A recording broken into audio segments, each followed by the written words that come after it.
This has been a very, very busy week for me and my wife. Of course, you know, I was sick last Sunday, came down sick a week ago Friday night, and it carried on through Wednesday just about. I was able to bring the prayer meeting lesson on Wednesday. I had a wedding rehearsal at Virgins, Illinois on Friday evening and was out late, and then we had the wedding yesterday and we was out late, and coming home last night, my wife said, "Are you all ready for tomorrow?" I said, "I'm ready for in the morning." She said, "What about tomorrow evening?" And I said, "Honey, a lot of people don't realize it sometimes, that especially when you have a message that's really heavy on your heart for Sunday morning, it's really hard sometimes to try to even look for something else. Jack, you know where I'm coming from."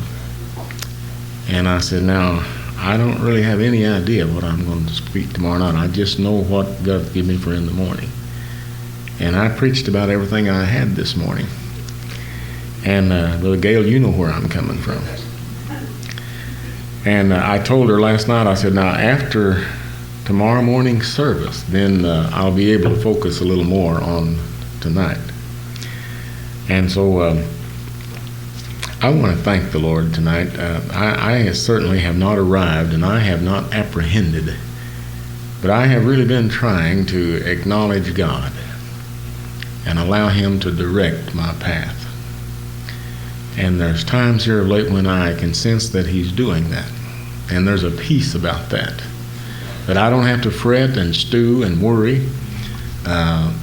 Sometimes when you have it, God just gives that assurance that it's going to be okay, even though you don't know what's going to happen or what you're going to do. There's still that peace. I remember we had a picnic at the park here a few years ago, and Sunday afternoon we had dinner and we was pitching washers. And I was right in the thick of it. And you know, we Daniel's boys, we like to win, you know. Giving it everything I had, you know. And Billy Ray was watching. And she knew that I had a funeral that night at 7 o'clock at Vandalia. I was supposed to preach Kenneth Pickens' wife's funeral, Virginia, at 7 o'clock that night. Here we was, 2:30, 3 o'clock, 3:30 in the afternoon, and I'm pitching washers for all I've got. And she said to my wife, she says, "Doesn't Brother Joe have a funeral tonight at 7? And she said, "Oh yeah, he's preaching Virginia Pickens' funeral at 7. She said, and she watched me pitching the washers. She said, well, how come he's not home worrying?" There was a time when I would have been. But I thank God. When I came in tonight, I went in the sound room and asked Kenny how his voice was. And I know that he immediately thought we're probably going to sing, or he wants me to sing. But when I was in Cary Mills, we had a community revival every year, and it consisted of about 7 or 8 different churches. And us preachers would get together in planning this and try to scheme a way to get people to come. And we discovered that if we didn't announce who the speaker was going to be, more people came. Now, they knew there was going to be a different speaker each night. But the first few revivals we had, whichever speaker was speaking that night, that was the church that came. The other people, their preacher wasn't preaching, so they stayed home. So we came up with this idea of having a guest speaker, Guess. And then when the service had started, we had it all made up. Each one of us knew which night we were supposed to speak, but we wasn't allowed to tell our people. None of them was. And so a different church would be in charge of the singing and have a different song director, and then we'd be sitting on the side over here, all 8 of us with our Bibles. And we really got a kick out of this, and the people did too. And they'd come. And then the chairman would say, "And now our guest speaker tonight. It's time for the message, and so would our guest speaker please come?" And sometimes 2 or 3 of us would get up at the same time and just start coming, you know. And everybody would laugh, you know, and then one of us would go back and sit down. And then the other 2 would go sit down, and that one would get up and come back. And the people just ate that up. And we really got a kick out of that. So it was a guest speaker, but it really drew a lot of interest. And I was getting ready for the service tonight. Still had no idea Didn't have a sermon. I had looked through a few notes. I had prayed. I had nothing. I had preached everything I had this morning. And while I was getting ready, the Lord touched my heart and said, you know, in a long, long time since Kenny gave his testimony. And I think that's what I want you to do tonight. So I've got my Bible, and Kenny probably doesn't have his Bible, but this is going to be something that he has lived. And you all know when he leads prayer meeting, he has to have something that he's lived. He's lived this. 28 years ago, this past Easter, Kenny got saved. And Kenny, tonight, without any having to hurry or cut it short, I want you to have the rest of the service, if you will. And there have been times in the past when I'd tell him I wanted him to do this. And so one time he told me, he said, Joe, when you tell me, and I know I'm going to, I am a nervous wreck. From now on, he said, if you want me to do it, that's okay. Just don't tell me anything about it. So I'm telling him now. Brother Ken, Brother Steve, are you here? Would you go back and get this on tape? Because there will probably be some people that will want to hear this again. This is my brother. That's something I heard this morning. I heard that Terry Lynn told Dawn that he was her favorite singing partner. Is that what she said? And he said, I didn't know if that was a compliment or not. He said, I'm her only singing partner. I said, he's kind of like my favorite son-in-law, ain't it? Scott. Brother Ken, God bless you, buddy. I don't know if I'll catch it because of this, but he and Don have always encouraged me to follow the Lord's leadership. And Brother Gale, that's what I'm doing tonight.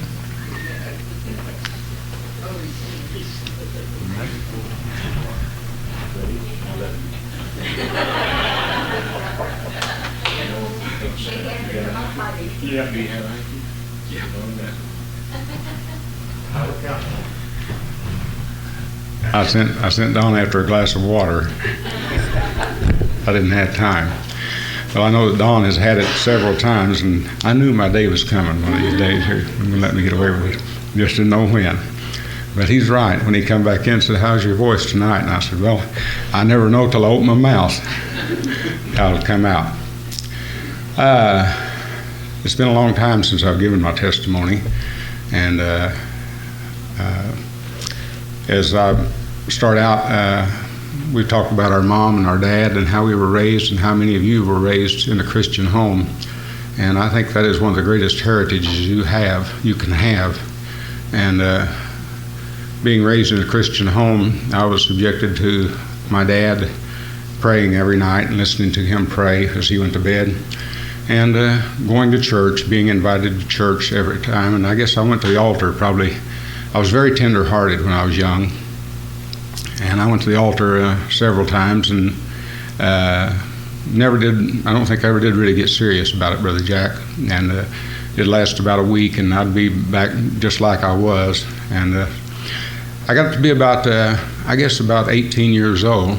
And I liked music. I liked country music. And most of the honky-tonks had country bands around Southern Illinois.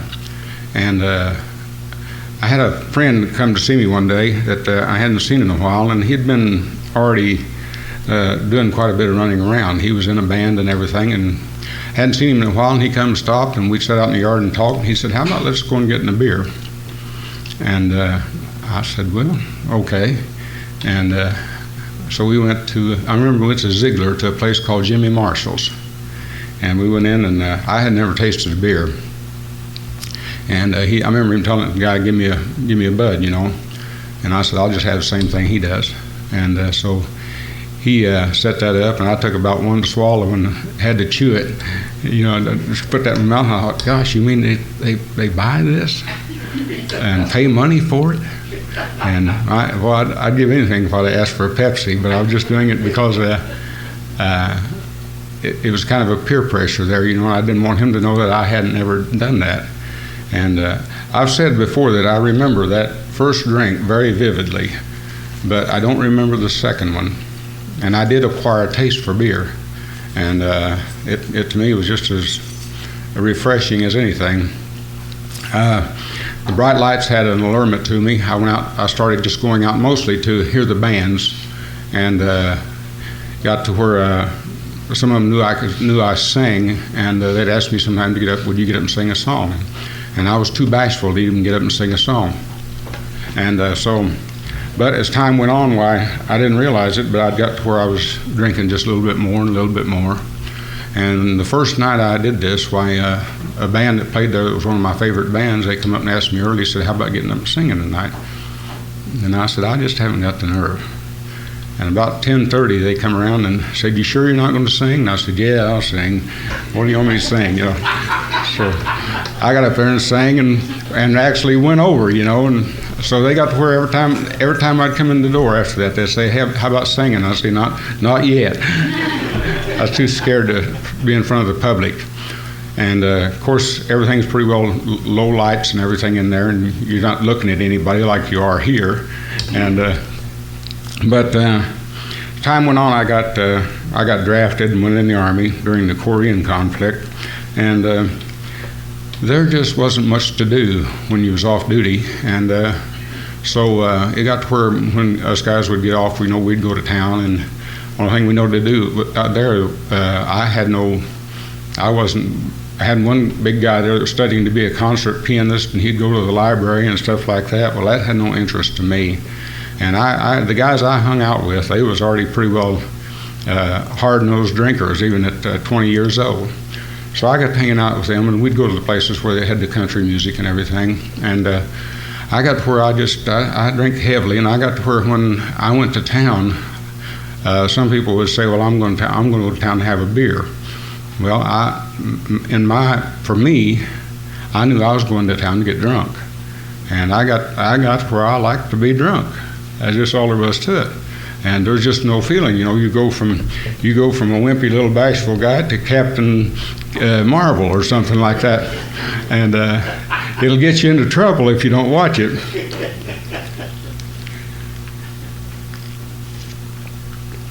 But I was very dissatisfied, and I had very low esteem of myself. That's just the way it turned out. I hadn't been to church. When I was about 15 years old, my dad said, Ken, my dad called me Mark. Now, that's another nickname that I've got, but my dad was the only one in the world that called me Mark. And he said, Mark, I've drug you to church and fought you to church until it's just not worth doing it anymore. And I've trained you the best that I can, and you know what you ought to be doing. And he said, and I can't follow you around, and I've got 9 kids, and I can't watch all of you. So he said, I'm not going to make you go to church anymore because it's too much. You just absolutely don't want to go. And I said, no, I don't. I'm sick of church. And he said, well, then I'm not going to make you to go. And he said, I'm not going to follow you around.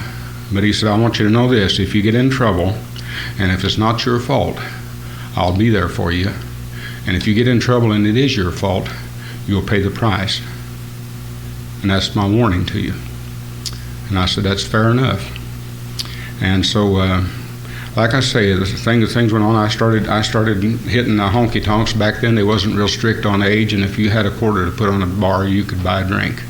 They never checked nothing. And by the time I got in the Army, I was very depressed over that. I didn't like it. I felt like they could get along without me easily. And but I got to drinking too heavy, and got to where I'd drink sometimes and go too long when I was off duty and not eat like I should. And next thing you know, I started having a stomach problem really bad. And came home on a 10-day leave one time, and my every intent was to spend a lot of time with my mom and dad. And the whole 10 days I was home, why, I was out every night in the honky tonks. I never stayed home one night that I was home. And I remember one night that I was home, and I guess I come in about 4 o'clock in the morning, and I either went to sleep or passed out in the car. I just made it to the yard, and next thing I knew, Dad was waking me up and taking me in the house and putting me to bed and covering me up and everything. And the next morning I lay in bed, and I was ashamed to get up, and I didn't know what he would say, and I came in the living room and he never said nothing. never scolded me or anything. And I was so ashamed of myself. And I spent the whole 10 days I'd sober up in the daytime, and I'd go out with the guys that night. I had a bunch of friends. They all drank. And after when I had to go back to camp on one morning, I hadn't slept all night, and I still had a pretty bad hangover, and I had to drive about 400 miles. And I drove all the way up there, and I fell asleep several times. I almost wrecked the car several times. Could have killed myself any time going back. I remember one place particularly. I was coming down the road, and I was running about 85 miles an hour, and I had an old 48 Pontiac, and they were just built right low on the ground. And all of a sudden, I dozed off, and I come to, and I was on about a 30-mile-an-hour curve.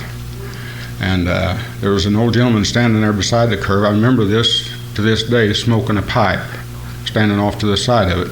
And all of a sudden, I looked, and there was a cornfield on the curve, and there was a wagon trail that went out through that cornfield. So I made a choice right then not to try to make the curve, but to take the cornfield. So I went out through that cornfield, and I don't know how far I went, but I left a cloud of dust out there for 30 minutes before I could see how to back up and get out of there. And I backed up and took off from there, and there was that other boy standing there watching me go like I've never seen anything like this. And things like that happened off and on all the way back. I got back to camp, and I was working as a desk sergeant in the military police then. I had to go to work at midnight. And I had spent about 10 days with more drinking than eating. And about 6 o'clock in the morning, I asked for relief on the desk because I felt sick at my stomach, really sick.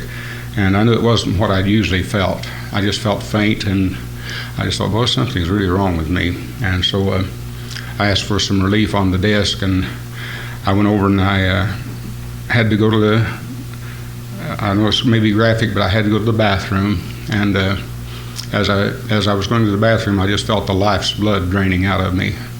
And when I was able to stand up and look, well, all I did was pass blood. And I was just hemorrhaging terribly. So I crawled back into the bed. I couldn't walk, and one of the guys was in there.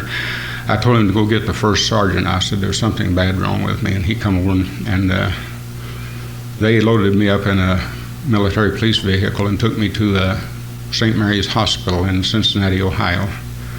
And when I got there, I was going in and out of consciousness a lot.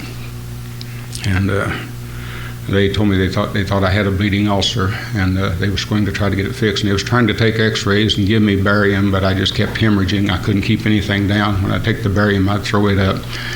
And I remember asking the doctor there at one time, I said, do you think I'm going to make it? And he said, we hope so. And I said, I don't think so. And so he said, give us your parents' name. We want to call them. And I said, no, I won't do that. And he said, you need to give us your parents' name. And I said, no, I don't want them to see me like this. So I wouldn't give him my parents' name. And so they finally started putting IVs in me and giving me blood and plasma and stuff. And for that day and that night, I guess, I went in and out of consciousness a lot, and I was just kind of hanging on by a thread. And I came to it one time, and I didn't know about it, but my dad was standing by my bedside, and my brother-in-law, Bill, Dorothy's husband, had brought him to Cincinnati to be with me. And he just stood by the bedside and took my hand, and he said, Mark, I'm here, and I just want you to know everything's going to be all right. And I said, I hope so, Dad. And so they couldn't get the bleeding stopped, and they'd come in and told me, they said, we can't get your bleeding stopped, and we're very reluctant to go in because you are so low that we're afraid we'd lose you if we'd go in, and our main thing is to stop the bleeding. And my dad stayed all night and into the next day, and they kept running tests on me. And they finally come in and said, Mr. Daniels, we're happy to announce that we've stemmed his bleeding. And my dad just praised the Lord there, and I was so happy. And when they went out he just leaned over to me and he said, "Mark, you know who stopped the bleeding, don't you, son?" And I said, "Yes, sir, I do." And they stayed with me till they knew I was out of danger. And I laid there in that hospital flat on my back for 3 weeks. I couldn't get up. They wouldn't let me up. I had to just stay in prone position. And during that time, after I got out of the hospital, they transferred me to Wright-Patterson Air Force Hospital, where I was able to be ambulatory. And the Lord was really dealing with me. And I wrote Mom and Dad a letter and told them how much I loved them and how much I appreciated them coming to see me. And told them I was seriously thinking about, the Lord I was thinking about it and everything. And the devil, I was getting ready to mail it, and the devil got on to me and said, "Well, if they get this letter, they'll be expecting you to get saved and everything. And all you're going to do is get their hopes up and then dash them because you don't intend to." And I said, "Well, you're probably right." So I tore the letter up, and they never did get it. By the time I spent 3 weeks in Wright-Patterson Hospital, and they finally, the doctor down there told me, said, "You'll be going home after this." They always get a medical discharge on this. And I said, "That's fine with me." So when I got well and able to get up and get around, well, the next thing you know, they said, "You're going back to duty." And I didn't know how they expected that, but they said, "You got to stay on a rigid diet for about a long time." And I said, "It's going to be hard to stay on a diet." Where I was at, we didn't have a mess hall. We got off base money to eat off base, and the only one that would give us credit there in that little town was Hazel's Cafe, and it was a greasy spoon, and you could go in there and eat and come out and feel like you swallowed a lead ball. And so I had to go back to Hazel's, and they told me not to drink anything for at least a year, and they said, "Don't drink anything for at least a year, and if you do, then just a toast or something like that with something in your stomach." So I sat around the day room and I watched TV and stuff like that for a week or two and was bored to tears, and the guys would always say, "Hey, you going to town with us tonight?" And I said, "Nah, man." They said, "Well, you can drink a soda." And I said, "Nah, I don't want to drink soda." And so finally one night I went to town and I thought, well, I'm going to go with them and I'll just drink a soda. And I got up there and I drank a soda, and the guys were drinking beer, and I thought, boy, it looks awful good. And I thought, well, maybe I could drink one and get away with it. So I ordered one, and man, that's really good. And next thing you know, while I was flying high, one came after another. I came back that night to the barracks, and next morning I woke up and I wasn't having any ill effects. And I was just stupid. I thought, well, I can do this. I feel better than I have felt in years. And so I just started continuing my old ways. And by the time I got out of the hospital, by the time I got discharged from the Army, well, I was having bleeding spells again. But I didn't even report it. I just went on about it. And never enough to require any transfusions. But that time there, when I was in Cincinnati, they gave me 14 pints of blood before they finally got me back on my feet. After I got home, and mostly just started running around, carousing around, and I was dating a few girls, and every girl that I dated, why, if they didn't drink, they didn't. There was no place I knew to take them. We'll go to Ward's Park or something like that, and they had to drink, and I found out there was plenty of them out there that could drink right with me, and I was really having a rough time of it all along, and just literally, I believe I was just killing myself. No, I was, because like I say, it really wasn't a big deal to me. I just thought, well, what's the heck, what's the heck? I'm not that really crazy about what's going on anyway, because I was so dissatisfied with everything. And I met Nancy, and she hadn't went with me too long till she realized the condition that I was in. And it wasn't too long that she started acting like she was more concerned about me than I was myself. And she didn't want me drinking, and she didn't want me carousing and everything. And she said, "Can't you see what you're doing to yourself? You're going to kill yourself." and I was very fond of her. But I thought, this is the first person I've been with that has been more concerned about me than me. And so I started trying to do better. She just absolutely more or less insisted that we get lined out here a little bit. And I just don't. We don't have to do this. We can do other things. You can do other things. And so she tried to get me doing other things to keep my mind off of that. And so she was very instrumental in me cutting down and trying to take a little more concern for myself. And I ended up marrying her. And later on in years, I got to the point shortly after we were married that every time I would even have just a little bud or something, I would have a hemorrhage, and I would be knocked off my feet for a while. And she and I were living in a little shotgun apartment in Carbondale, and I was working, and all of a sudden I got down with another bleeding spell. And it was kind of funny. It's scary too, but it's kind of funny. But we shared a restroom with two little Asian boys that lived across the hall that went to college. And I started to go to the bathroom there one day, and I just got in the door, and I thought, I feel faint, and I better get back in the apartment and get to the bed. And as I come back through the kitchen, I just lost it, and I went down, I hit my head on the table, and I passed out and sprawled out on the floor. Well, they were coming up the hall. Nancy was pregnant, and the next thing I know, she was leaning over to me trying to help me up, and I was saying, don't pull on me, don't pull on me. And next thing you know, these two little guys seen what was going on, and they come in, all this stuff like this.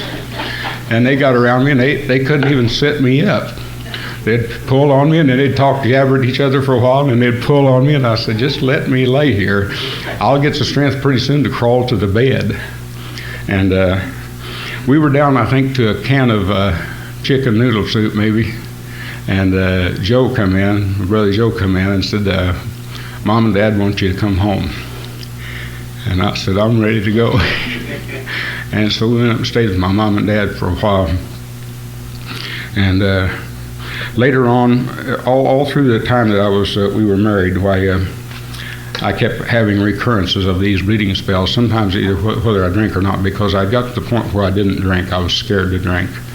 And if I hadn't been scared to drink, and if I hadn't have been unable to drink, I would have ruined my marriage, because I know that she couldn't have stood me, because she couldn't stand me when I was drinking, and that because we always get into it when I was drinking.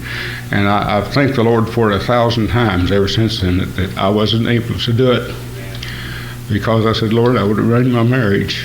And if we'd have broken up, I don't know what I would have done. And so I got to where about every 2 years I would have a bleeding spell. And sometimes I would require blood, and sometimes I could get over it. And one night I got involved in a band, and we had a very successful band. We had a 5-piece band. We was very versatile. We could play just about any kind of music. I got there one night, and I was real nervous, and just things had been real hectic that day, so I ordered a screwdriver. And for those of you who don't know what that is, it's just vodka and orange juice, and it was a delicious drink to me, and I thought, well, I'm ordering me one screwdriver. Maybe I can get by with that, and that'll kind of settle me down. Well, then some of the guys that always tried to buy me drinks all of a sudden saw that I had a screwdriver up there. And after I sang about 2 songs, I turned around and there was about 6 screwdrivers sitting on my amp.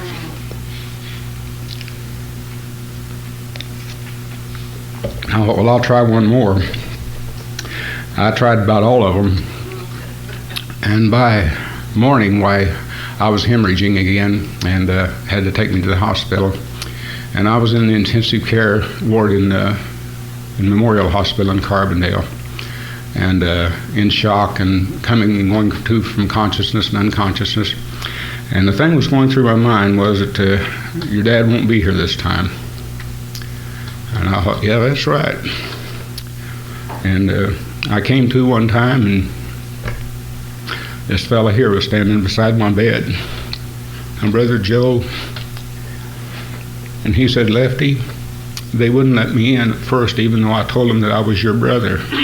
And they said, you can't even see him if you're his brother. And he said, well, could his pastor get in? And they said, that's all he could see.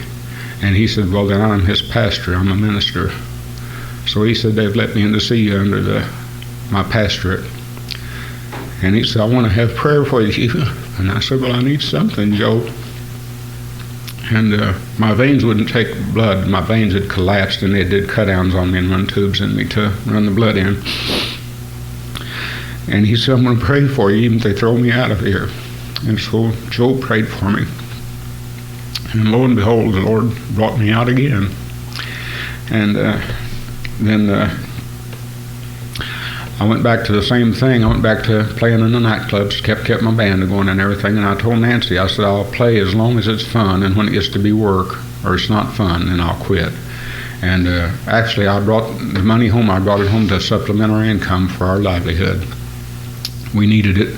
And so later on, I'd gone about 2 years, and I told Nancy, I said, honey, I said, it's been 2 years since I've had a bleeding spell. They told me that every time this happens, it's hard on my heart. And so they said that we've got to stop this from happening. And I said, and if I get fatigued or anything like that, like I was working at the post office, and sometimes they'd work me 80 hours a week. And if I'd get fatigued, too far, then that would bring it on. And I told her, I said, I have never gone longer than 2 years in having a bleeding spell. And I'm about due for one, and I need to do something.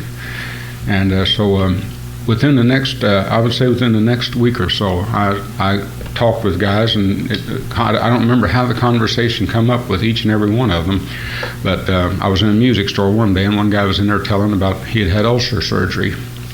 And everybody, the doctors that I'd been to in Chicago and in Carbondale had told me, they wouldn't cut on me. And so our main thing is to keep you from bleeding. Well, they couldn't do it.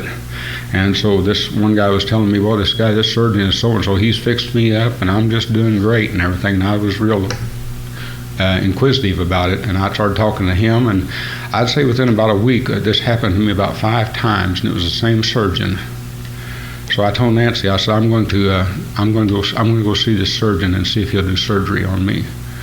And so I made an appointment, and I went to see him, and he said, well, Mr. Daniels, we don't do surgery just because you come in and ask for it. There's criteria to meet to be a candidate for surgery. And I told him my whole story, and he said, well, I'll tell you what I'll do. I'll put you in a hospital, and we'll run tests on you. And if you're a candidate for surgery, I'll do your surgery. And so they put me in the hospital, and they put a stomach pump down me, and I laid there like that for about a day and a half. And they come in the next day and they said, well, we've run your acidity test on your stomach, and he said your stomach acidity is many times above that of the normal human being, and we think this is part of your problem. And your duodenum is just, we couldn't even hardly blow it up to get a picture. It's just totally dilapidated and mostly all scar tissue. And said, so we're going to do your surgery in the morning at 8 o'clock. And he said, but I want to tell you one thing. He said, in some cases, when I found stomach acidity this high, we found cancer of the pancreas. And I said, well, if you find anything, I want to know about it. And I don't want you to keep me in the dark. And so he left, and shortly after that, my brother Bob came in to see me and wanted to know how it was going on. I told him that they wanted to do surgery in the morning for me. And so he hugged me, and he said, well, we'll be thinking about you, buddy. Of course, I knew he meant they'd be praying for me. And that night, I laid there in the bed in the hospital, and I don't think I had ever prayed since I'd become a grown man. And I lay there in the dark, and I said, I just remember saying, Lord, I'm not worth saving, and you know it as well as I know it. And I said, but I have a wife and 2 children that need me. And I said, if you would you spare me? Everything work out all right for their sake, not for my sake. And I said, I don't promise you anything because I'm not man enough to back it up. And I said, so not for my sake, but for theirs. If you would do that, I would be grateful. And that's all I said. And the next morning they did my surgery, and Joe and Don and Nancy was up there, and they brought me back, and They said they had to remove my duodenum and the bottom portion of my stomach, but they said the surgery went well. And so Nancy wasn't saved, but she told, I didn't know it, but she told Don and Joe to lean on me, and they leaned on me. Not in a way that would be contrary, but they just said up there I couldn't have anything for 4 days. I couldn't have water for 4 days, and they would bring me a wash rag all wrung out, just barely damp, to where I could kind of wet my lips and kind of bite on it. And they just stayed up there night and day, and just loving me to death, and let me know how concerned they were about me. They stayed by my bedside. And on the 4th day, they brought me a little, one of these little paper cups like you take a pill in, and said, we're going to give you some water today. And I said, oh man. And so they brought me a Ruthie. You know what it is when they bring you a pill in the hospital. It's in one of the little round paper cups. It's about a ½ ounce. And they brought me that with water. And they said, we want you to drink this, and if nothing happens in 24 hours, then we'll let you drink. And I'm telling you, they give me that, and I was just, I thought, man, I can't spill a drop of this. And I drank a little 1 ounce of water there, and it was just so precious to me. And so they said, we got to see if you're going to leak or not. So the next day, they brought me a pitcher of ice water. And I just held on to that. And I wouldn't even, I kept it in the bed with me, and I just drank and drank and drank, and I was just full of water. And after 8 days in the hospital, the doctors came to me and he said, Mr. Daniels, we're going to discharge you tomorrow, and you can go home and you can relax, and we want you to know that there's no danger of you bleeding to death anymore. You've been like this for 19 years, and every time at night when I would get sick in the night, if I would get faint in the night, I would never know if I was just sick or if I was hemorrhaging inside. So I would go in the bathroom and force myself to throw up, and Nancy would wait outside the door, and then I would say, I'm bleeding, and she would get me to the hospital, or else I would say, honey, I'm just sick. And if I was just sick, no matter how sick I was thrilled to death. I'm not bleeding. But he said, you can go home now and rest and not be worried about bleeding anymore. Your bleeding days are over. And I thought, boy, I can't believe this after 19 years. And we got home, and I sat down on the couch, and the realization of, I believe, of God's love really hit me for the first time at 39 years old. And I just lost it. And I sat on the couch, and I told Nancy, I said, lock the front door and lock the back door, because I'm afraid Joe or Don will come by. And she said, are you serious? And I said, yeah, I don't want them coming in, because I'm jelly right now. And I said, I'm very vulnerable, and I don't want them to come in right now, because I'd be too easy. And so I was intending to keep them out. They'd gone as far with me as I'd let them go. But as the days passed, and I started walking around, gaining my strength back, and still seeing the trees and the birds and the air and everything. And I got conviction on me so bad that even though I hadn't been going to church in 25 years, I felt like I had to go to church. And I told Nancy, I said, I've got a monkey on my back that I can't shake. And I said, and she said, what are we going to do? And I said, I don't know, but I've either got to get rid of it, or I got to do something. So she was working then, and she was subject to being called in on Sunday mornings. And I said, Sunday morning we're going to church, and go down to Joe's church and carry your meals. She said, what if I have to work? I said, we're going to church. And so we got up that morning, and we was getting ready, and I felt so, I just had a million thoughts going through my mind. I mean, I was just turning, and the phone rang, and they said, is Nancy there? And I said, who's calling? And they said, this is her work. And I said, well, she's not working today. We're going to church. And I just hung up the phone. And Nancy come in there and said, "Who was that?" And I said, "That was your work." And she said, "What did they want?" I said, "They wanted you to come in." "Well, what did you tell them?" I said, "I told them you couldn't do it. We was going to church." She said, "I'll probably get fired." And I said, "So you get fired. We're going to church." And we went to church, and Joe was standing back there by the door shaking hands. And I know when I walked in, I said, "I hope he don't faint, but he might." And I walked in and shook hands with him, and Joe had just come back from pastor's school, and he was just all fired up. And he got up and preached a sermon that day, and then they sang the invitations, and I stood there and I held on to that seat until my knuckles just turned white. I was under a conviction. I just felt like I'm gonna go down any time, but I just simply refused to give in. And so we left, and we was driving home, and Nancy said, "Well, what are you going to do now?" I said, "I'm coming back next Sunday." And she said, "You going to go through this again?" And I said, "Yeah." I said, "I'm telling you, I've got to either get in or get out. I've got to either get rid of this feeling or whatever. I can't stand it." And so we went back the next Sunday and preached another sermon, and called on somebody to pray. And his name was, I remember, Brother Eddie Dillard. And he started praying. And man, I'm telling you, he got to me, and I thought, why in the world did he call on him to pray? And his praying was just about like somebody preaching to you, and you just feel like you're the only person in the whole church that anybody's paying any attention to. And so after the sermon was over, he asked the church quartet to come up and sing, and they sang a song called "There Is a Friend Closer Than a Brother." And I wrote down Brother Jack, and I just thought, boy, if there's somebody closer to me than these guys, I need to know him. But I was still holding back. But I'm telling you, I hurt so much in my chest. I don't believe it could have been any worse if somebody dug a hole in there and reached hold of God of my heart and pulled on it.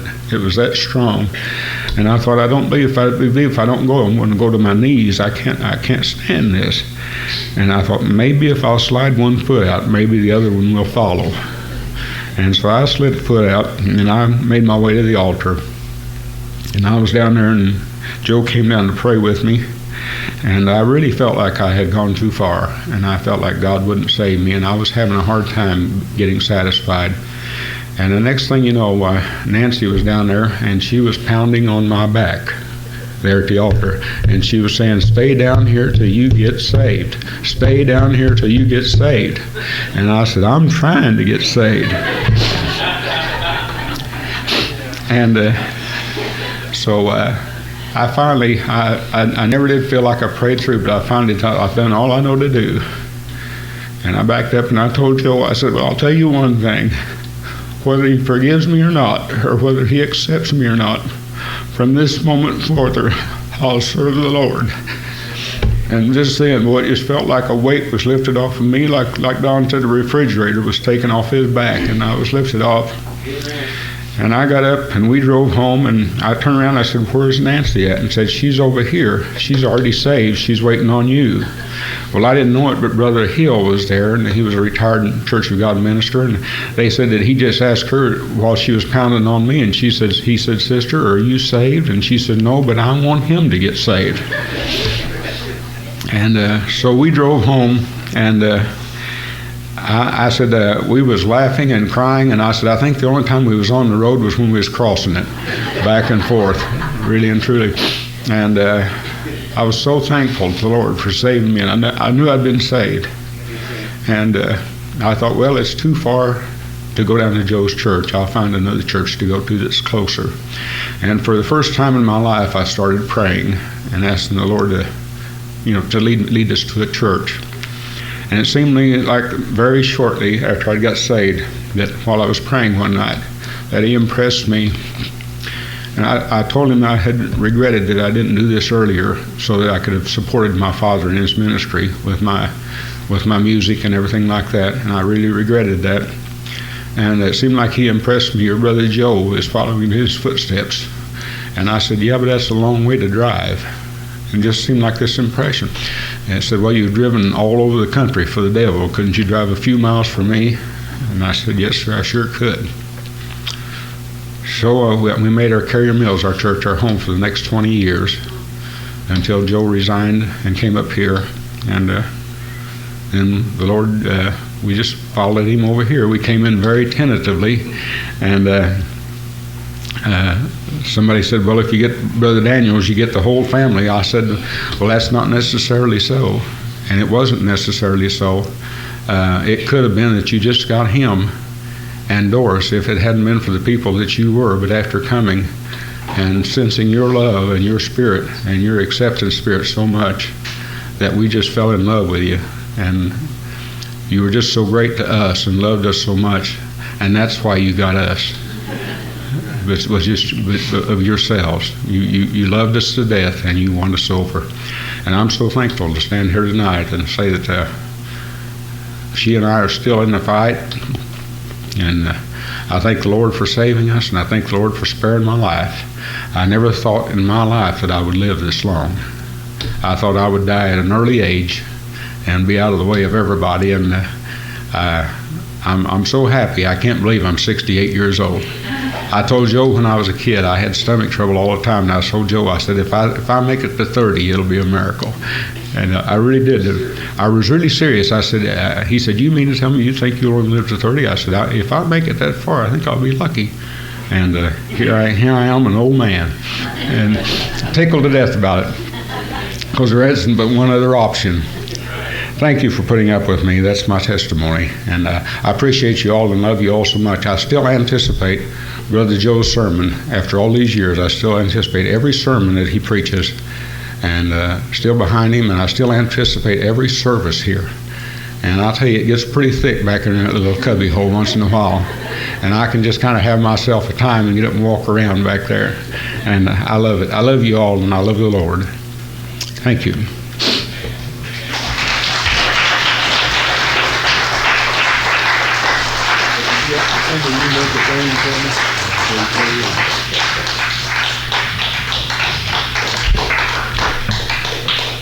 Looky there, buddy. Did you see these people back there? They were standing up for you. There's some honkers back there. You know the devil is a liar. Even while I was brushing my teeth, he kept saying, you're supposed to preach tonight. You're the pastor. And see, sometimes you have to make yourself stay in your own backyard. I'm so glad, as I said at the beginning, I acknowledged him. I'll let you be the judge. I believe with all my heart this was of God tonight. And I've heard the testimony before, but I want to tell you something, folks. When God anoints what someone is telling for his glory, it's always brand new, Brother Jack. It's fresh oil. Brother Steve, where are you at? Would you get that You Make It Rain for Me? I asked him if he had enough voice left to sing You Make It Rain for Me. And these 28 years since he gave his heart to Christ, there have been some tough times. They helped me go through some very, very tough times. All right? You know where it is?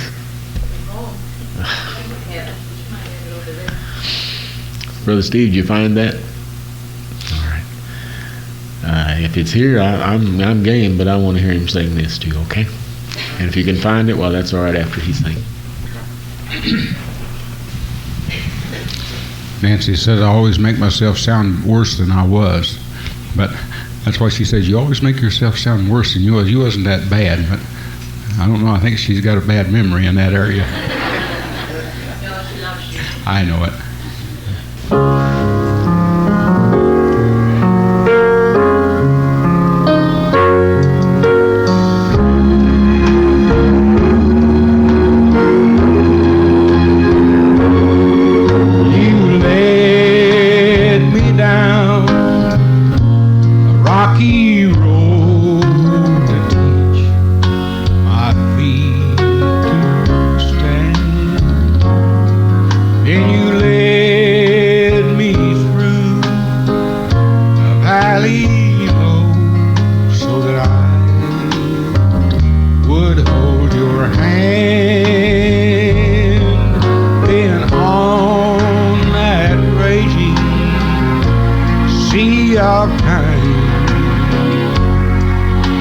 taught my eyes to see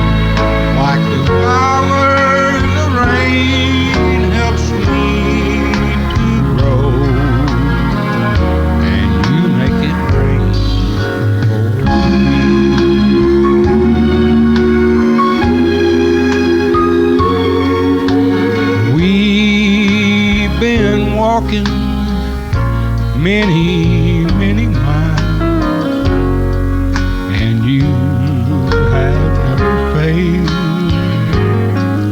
Through flame and flood, I've walked with you, and on the stormy gales, no matter where your steps may go, wherever they may lead, out in the desert so hot and dry, I know you'll make it rain for me. You form the clouds with your own hand to hide the light of day, so that I would learn to trust in you all along the way. Now, Lord, I won't question tears I've cried while down on bended knees. For when my soul gets thirsty, Lord, you make it rain for me.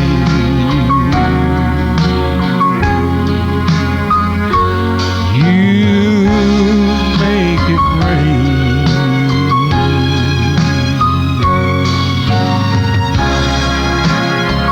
Thank you, Lord.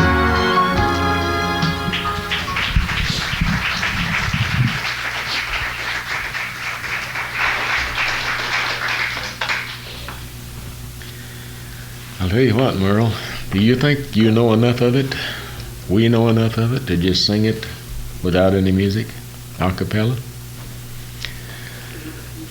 It'd be a miracle to find it, wouldn't it, Donna? If you know it, sing it with me. I know some of it. There is a friend closer than a brother. Okay? There is a friend closer than a brother, Jesus, heaven's great King. He'll be to you more than any other. To know him is everything.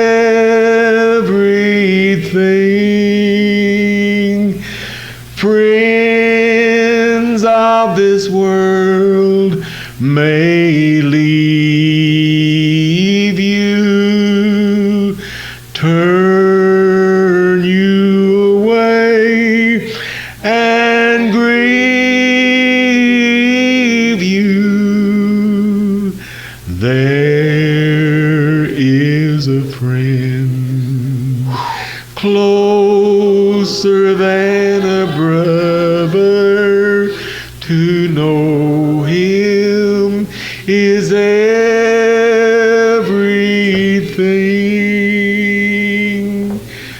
When days are long and the nights are dreary, take him, make him your friend.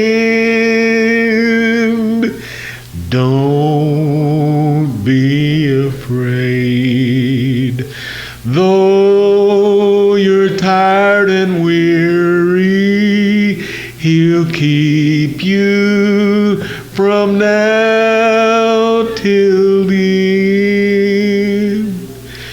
Friends of this world may leave you, turn you away, and grieve you. friend, closer than a brother. To know him is everything.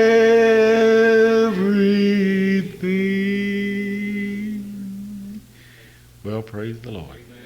Do you know that friend tonight? God bless you.